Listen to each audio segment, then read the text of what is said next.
いざ出陣。ただいま忍者250に乗っております。はい、皆さんこんにちは、竹ライダーです。今日は試乗動画ですね。川崎の忍者250、僕がずーっと乗りたかった車両にやっと乗ることができました。 Z250 乗りとして今日はこいつをレビューしていこうと思います。この車両は2020年のモデルでちょっと古いかもしれないんですけど、まあ3年ぐらいなら大丈夫でしょう。5年押しとかになってくるとモデルチェンジとかしている可能性がありますが、こいつはまあ3年前の車両でマイナーチェンジ、カラーリングの変更ぐらいしかしてないと思うので気にしなくていいでしょう。でまあとりあえずパッと乗ってみた感想をお伝えしたいんですけども、バケモン扱いやすいです。扱いやすさが桁違い。僕がこれまで乗ってきたバイクの中でもダントツですね。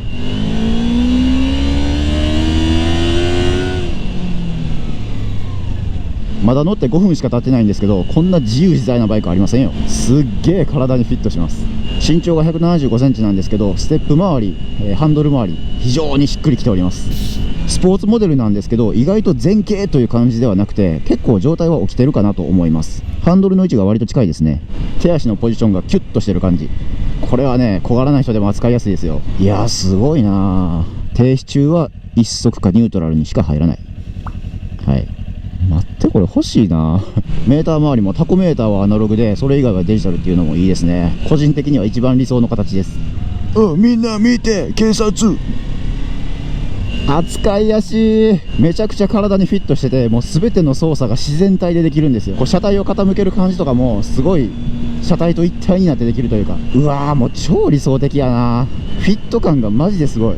このバイクは俺のために作られる。ミラーが手が届かないぐらい遠くにあるっていうのもなんか SS っぽくていいですね。お BMW 2気筒とはいえ加速力も申し分ないですね。いやー楽しい。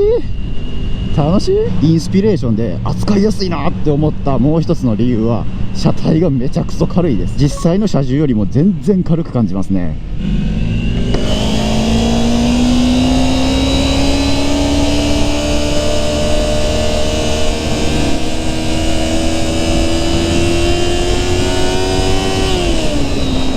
エンジンの音が楽しい。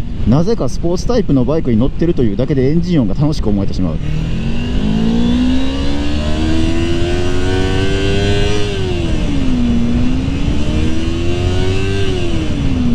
見切り発進してくださいみたいな道路でしたが、一速で普通に60キロいっちゃうんですよね。うわーこれ自制心との戦いやな。こんな道をこのバイクで60キロで走れなんて拷問や。回せますね。とことん回せますね。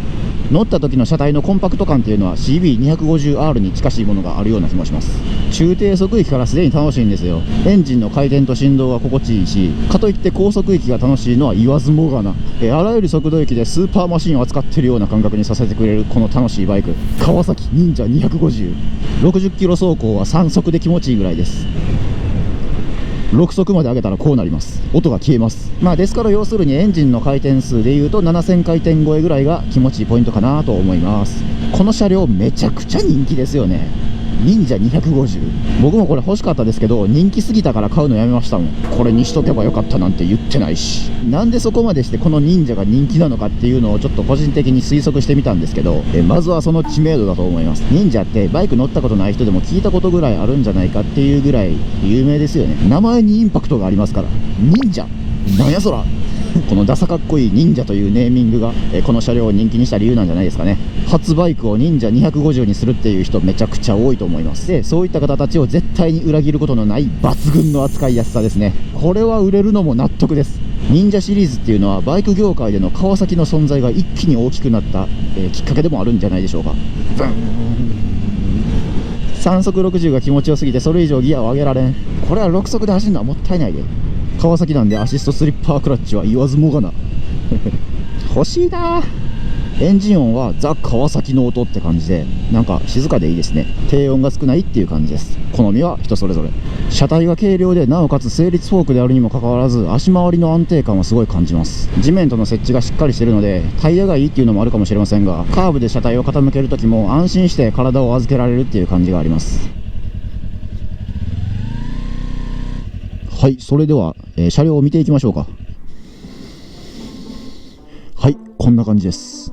こっちからの方が見やすいかな。はい、川崎忍者250、2020年モデル。まあちょっと古いのは許してください。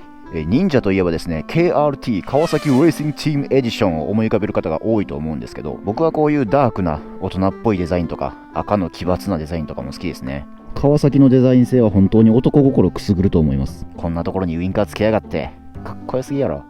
ライトこんな感じです。ハイビームにしたらこんな感じです。上から見た時のこの顔の尖った流線形かっこいい。カウルにも全体的に細かい流線が施されているのが川崎らしさを感じます。なんかどっかで見たことあるなこの感じ。騎士官なんてもんじゃねえぞ。騎士官なんてもんじゃねえぞ。フルカウルでゴツゴツしてるので膝の空気抵抗もバッチリ軽減されます。はい、モニター周りです。ピコ。めちゃくちゃ見やすいですよね。タコメーターがアナログっていうのは好きな人多いんじゃないですか。僕は好きです。ハンドル周りも見ときますか。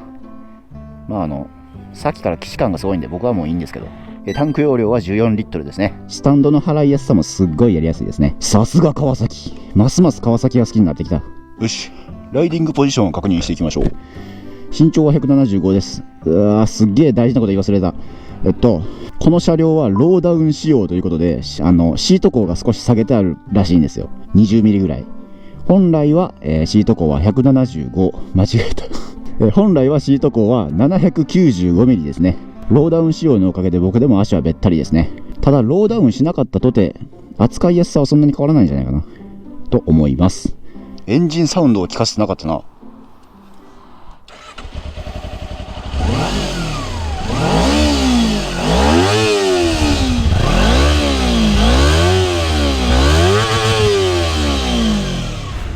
値段としても2気筒の2班スポーツモデルとしてはギリギリ手の届く範囲なのではないでしょうか。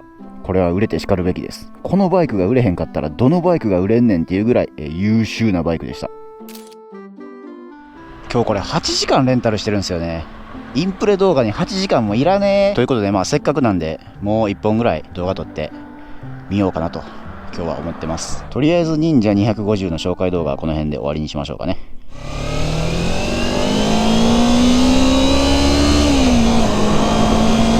はい、というわけで忍者250のインプレ動画でした。最後までご視聴ありがとうございました。また次回の動画でお会いしましょう。バイバイ。